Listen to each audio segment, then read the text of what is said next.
सबसे पहले ध्यान दो, अभी हम लोग समझने वाले हैं किसको? आयन को। आयन समझने से पहले तुम लोगों को परमाणुओं का पूरा ज्ञान होना चाहिए, परमाणु के बारे में मतलब पता होना चाहिए। परमाणु क्या होता है बताए हैं तुम लोग को? परमाणु क्या होता है? अत्यंत सूक्ष्म कण, है ना, जिसके खंड या टुकड़े नहीं किए जा सकते हैं। और वो किस चीज से बने हुए होते हैं? इलेक्ट्रॉन, प्रोटॉन और न्यूट्रॉन। प्रोटॉन और न्यूट्रॉन कहाँ रहता है? उसके केंद्र में।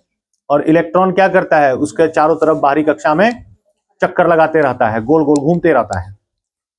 प्रोटॉन क्या होता है? पॉजिटिवली चार्ज होता है।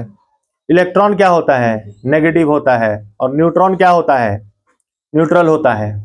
होता है कि नहीं? सबसे पहले आयन के बारे में जानने से पहले अगर तुम लोग परमाणु को अच्छे से जान रहे हो तो ही आयन समझ में आएगा। ठीक है? आयन क्या चीज होता है? देखो, रसायन विज्ञान में आयन एक परमाणु या परमाणुओं का समूह होता है। कई सारे परमाणु मिलकर के ग्रुप में क्या करते हैं? एक खास ग्रुप बना लेते हैं। उसी को हम लोग क्या कहते हैं? आयन। ठीक है? जब एक ही जैसा परमाणु मतलब जो पॉजिटिव चार्ज हो या नेगेटिव चार्ज जिसमें ज्यादा मौजूद हो, तो वही चीज क्या कहलाता है? आयन कहलाता है। मान लो कि कई सारा परमाणु है, उसमें पॉजिटिव चार्ज का मात्रा बढ़ गया है, तो पॉजिटिव चार्ज वाला परमाणु को हम लोग एक ग्रुप में रख दिए, है ना। कोई परमाणु ऐसा है जिसमें नेगेटिव चार्ज हो गया, यानी उसकी मात्रा बढ़ गई, नेगेटिव चार्ज की मात्रा बढ़ गई, तो उसको हम लोग अलग ग्रुप में रख दिए। तो ऐसे ही परमाणुओं का ग्रुप या समूह जो क्या करते हैं? अपना चार्ज के हिसाब से समूह बना लेते हैं, उसी को हम लोग क्या कहेंगे? आयन कहेंगे। इस पर विद्युत आवेश होता है। विद्युत आवेश वही इलेक्ट्रॉन का पॉजिटिव हो जाना, या इलेक्ट्रॉन की मात्रा बढ़ जाना, या प्रोटॉन की मात्रा बढ़ जाना, जो इलेक्ट्रॉन खोने या पाने से बनता है। ये क्या करता है? इलेक्ट्रॉन को दे देता है या तो इलेक्ट्रॉन को ले लेता है। और यह रासायनिक अभिक्रिया और विद्युत चालन में महत्वपूर्ण भूमिका निभाते हैं। जितना भी प्रकार का रासायनिक अभिक्रिया होता है या विद्युत के एक सिरे से दूसरे सिरे तक जाना होता है किसी माध्यम में, तो उसके लिए उत्तरदायी यही होता है। कौन? आयन। जैसे अभी थोड़ा देर पहले तुम लोगों को बेस के बारे में बता रहे थे, उसमें था ना H+ आयन को क्या कर रहा था? वो दे रहा था कि ले रहा था? दे रहा था। किसी में आयन को ले लिया जाता है, किसी में आयन को दे दिया जाता है। तो कई बार क्या होता है ना, बच्चे इसमें अटक जाते हैं कि आयन क्या चीज है ना, और आयन को देना लेना क्या होता है कि नहीं। तो रासायनिक अभिक्रिया और विद्युत चालन में इसका महत्वपूर्ण भूमिका है, आगे समझोगे तुम लोग। इसका एग्जाम्पल में है सोडियम आयन और क्लोराइड आयन। एक देखो पॉजिटिवली चार्ज है और एक नेगेटिव चार्ज में मौजूद है। सबसे पहले देखो, इस पर धन या ऋण आवेश होते हैं। जैसे कि एक परमाणु है, परमाणु के केंद्र में क्या है? नाभिक, है ना। यहां पर प्रोटॉन मौजूद है। क्या मौजूद है? प्रोटॉन और न्यूट्रॉन मौजूद है ना। केंद्र में ही ना मौजूद रहता है, बाहर मौजूद रहता है, केंद्र में ही मौजूद रहता है। इलेक्ट्रॉन क्या कर रहा है? इसके चारों तरफ चक्कर लगा रहा है। इलेक्ट्रॉन ये पॉजिटिवली चार्ज है, ये न्यूट्रल है, ये नेगेटिवली चार्ज है। अब देखो होता क्या है, जब दो अलग अलग पदार्थों को हम लोग एक साथ ले जा करके रखते हैं, तो उनके परमाणुओं में कुछ अभिक्रिया होती है। क्या होती है? परमाणुओं में अभिक्रिया होती है।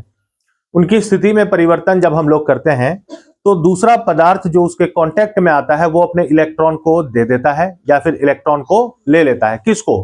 एक परमाणु समूह से दूसरे परमाणु समूह को। ठीक है? जैसे कि ये मार्कर है, इसे हम ऐसे बाल में रगड़ेंगे। ठीक है? तो इसके जो परमाणु थे और हमारे बालों के जो परमाणु थे, ठीक है, या वहां पर जो मतलब कि परमाणु था, वो आपस में अपनी स्थितियों में फेरबदल करने के चक्कर में क्या किया? अपने आयनों का या अपने आवेशों का स्थानांतरण कर लिया। क्या किया? स्थानांतरण कर लिया। तो इससे क्या होगा कि किसी एक परमाणु के समूह में इलेक्ट्रॉन की मात्रा बढ़ जाएगी या दूसरे में इलेक्ट्रॉन की मात्रा घट जाएगी। इसी को कहते हैं आवेशित हो जाना। क्या कहते हैं? आवेशित हो जाना। तो इसमें आयनों का महत्व है कि नहीं है ना, क्योंकि ये काम कौन किया? परमाणुओं का समूह ही किया, गुच्छा ही किया, है ना। तो अब क्या है, देखो, इस पर धन या ऋण आवेश होता है। एक समान परमाणु में प्रोटॉन और इलेक्ट्रॉन बराबर होते हैं। एक सामान्य परमाणु जो होता है उसमें इलेक्ट्रॉन और प्रोटॉन क्या होते हैं, लगभग बराबर होते हैं। लगभग क्या होते हैं, बराबर होते हैं। उस पर जितना पॉजिटिव चार्ज होगा उतना ही नेगेटिव चार्ज होगा। ठीक है, यानी जितना तुम लोग प्रोटॉन में पॉजिटिव चार्ज देखोगे उतना ही इलेक्ट्रॉन में नेगेटिव चार्ज देखोगे। इसलिए वह लगभग क्या होता है, उदासीन ही रहता है। ठीक है, इसीलिए ना शांति से पड़ा हुआ रहता है कोई भी पदार्थ।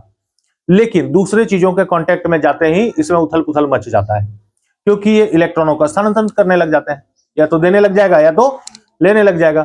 उसी को हम लोग अभिक्रिया कहते हैं, उसी को हम लोग विद्युत का चालन कहते हैं, या तरह तरह से इसके बारे में हम लोग बता सकते हैं। जब परमाणु इलेक्ट्रॉन खोते या पाते हैं तो प्रोटॉन और इलेक्ट्रॉन की संख्या बराबर नहीं रहती, जिससे आयन बनते हैं। अब क्या होता है, जब हम लोग एक परमाणु को किसी दूसरे पदार्थ के परमाणु के कांटेक्ट में लेकर के गए तो परमाणु क्या किया, इलेक्ट्रॉन को देने लग गया या फिर इलेक्ट्रॉन को लेने लग गया। अब तुम सोच करके देखो, जब इलेक्ट्रॉन का आदान प्रदान होगा तो किसी एक परमाणु में इलेक्ट्रॉन की संख्या क्या होगी, बढ़ जाएगी। जो दिया है ना, जो देगा तो उसमें घटेगा कि बढ़ेगा, घट जाएगा। और जो ले लिया उसमें क्या होगा, बढ़ जाएगा, है ना।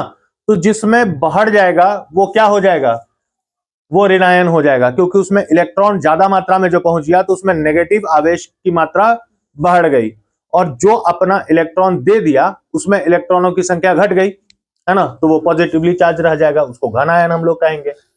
तो जब परमाणु इलेक्ट्रॉन खोते या पाते हैं तो प्रोटॉन और इलेक्ट्रॉन की संख्या बराबर नहीं रहती, जिससे आयन क्या होते हैं, बनते हैं। अब इसके देखो दो प्रकार हैं, एक घन आयन है, एक ऋण आयन है। जैसा अभी थोड़ा देर पहले तुम लोग को बताया, इलेक्ट्रॉन खोने से बनता है। इलेक्ट्रॉन को जब परमाणु किसी और को दे देता है तो क्या बनता है, घन आयन। और ऋण आयन क्या होता है, जब वो इलेक्ट्रॉन को प्राप्त करता है किसी और से। घन आयन मतलब हुआ पॉजिटिव, प्लस का सिंबल रहता है। ऋण आयन मतलब हुआ नेगेटिव, ये माइनस का सिंबल रहता है। प्रोटॉन की संख्या इलेक्ट्रॉन से ज्यादा होती है, इसलिए यह घनावेशित होता है। प्रोटॉन, अब देखो परमाणु क्या किया, उसमें प्रोटॉन और इलेक्ट्रॉन बराबर था। मान लो कि 10 प्रोटॉन, एक एग्जांपल समझने के लिए, मान लो कि 10 ठो है, 10 ठो है दोनों चीज। अब 10 ठो में से कोई 5 ठो दे दिया दूसरे को, तो इसके पास 15 ही रहा, और दूसरे के पास जो 20 था उसके पास 5 ज्यादा हो गया, 25 हो गया, है ना। तो उसमें जो नेगेटिव इलेक्ट्रॉन था, यानी इलेक्ट्रॉन उसमें जो था उसकी संख्या बढ़ गई ना। और इधर जिसमें 5 घट गया तो इसमें एक ही प्रकार के चार्ज का मात्रा बढ़ गया। तो जिसमें एक प्रकार के चार्ज की मात्रा बढ़ जाएगी उसको हम लोग क्या कहेंगे, घन आयन। पॉजिटिव चार्ज का मात्रा बढ़ गया क्योंकि इलेक्ट्रॉन दूसरे को दे दिया, और ये इलेक्ट्रॉन को प्राप्त कर लिया, इसमें इलेक्ट्रॉन की मात्रा बढ़ गई, तो ये क्या हो जाएगा, ऋण आयन। इलेक्ट्रॉनों की संख्या प्रोटॉन से ज्यादा होती है, इसलिए यह ऋणावेशित होता है। इसका एग्जाम्पल में हम लोग देख लेंगे घन आयन में सोडियम आयन Na+ और कैल्शियम आयन। इसका उदाहरण में क्लोराइड आयन और कार्बोनेट आयन हो जाएगा। यह परमाणु का इलेक्ट्रॉन खोना या पाना आयनीकरण कहलाता है, जिससे वह आयन बन जाता है।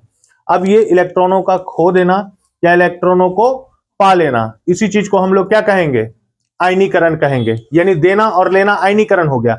और जब वो दे या ले लिया, जब उसमें आवेश, एक प्रकार के आवेश की मात्रा बढ़ गई, तो उसी को हम लोग क्या कहेंगे, आयन कहेंगे। ठीक है, जब एक ही प्रकार के चार्ज वाले परमाणु अपनी संख्या को बढ़ा लिए तो उसको हम लोग क्या कहेंगे, आयन कहेंगे। परमाणु अपने बाहरी ऊर्जा स्तर को पूरा करने के लिए इलेक्ट्रॉन खोते या प्राप्त करते हैं, जिससे वे स्थिर हो जाते हैं। ठीक है, बाहरी ऊर्जा स्रोत, ये जो उसका बाहरी कक्ष है ना, ये ऊर्जा स्रोत है, ये क्या करता है, एक्सचेंज करते रहता है। ठीक है, किसका, इलेक्ट्रॉनों का। क्या करता है, देते रहता है और लेते रहता है। उसी को हम लोग आवेश या आवेशित या आयनीकरण या आयनों से समझते हैं। है बात समझ में।